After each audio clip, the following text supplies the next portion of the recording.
Greta Woebegone did not believe in ghosts because she was a sensible young girl, and sensible young girls tend not to believe in ghosts.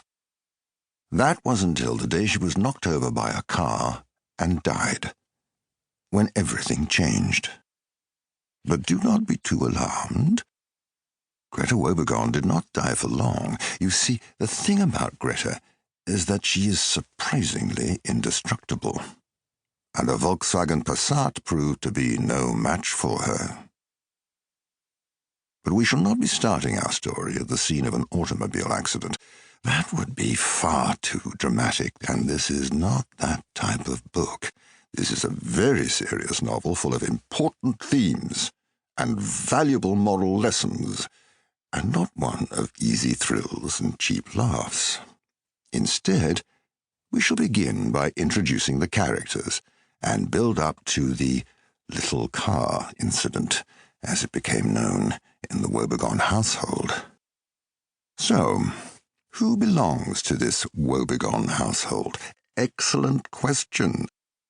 You've already met Greta Woebegone. She is 10 years old, small, and unimportant looking. Beyond that, well, I'm not sure what to say about her. You children all look the same to me. She is, though, the main character of this book, unfortunately. And why, unfortunately? Because Greta Woebegone is rather dull. No, I'm not, Greta might argue, if it was her turn to talk, which it isn't. I'm actually rather interesting. I have brown hair, I love dogs and football. My favourite subject is— Stop interrupting, Greta. Wait your turn. Greta lives in Woebegone Hall, a grand name for not such a grand house. The name was given to it by Greta's great-great-great-great-grandfather, a man high of aspiration and low of wealth. Woebegone Hall is a tall tombstone of a building, a great weathered slab of grey stone, peppered with cobwebbed windows. It has 4 bedrooms, and Greta's bedroom looks out over the small back garden, the graveyard beyond, where many of the Woebegone family are buried, and on to the factories in the distance. Greta's brother, even more small and insignificant than his sister, has the bedroom next to hers. He's 3 years old. I cannot at this moment recall his name. If it were his turn to speak, he would probably say something about lorries or some such. I don't really know. I try not to listen to him.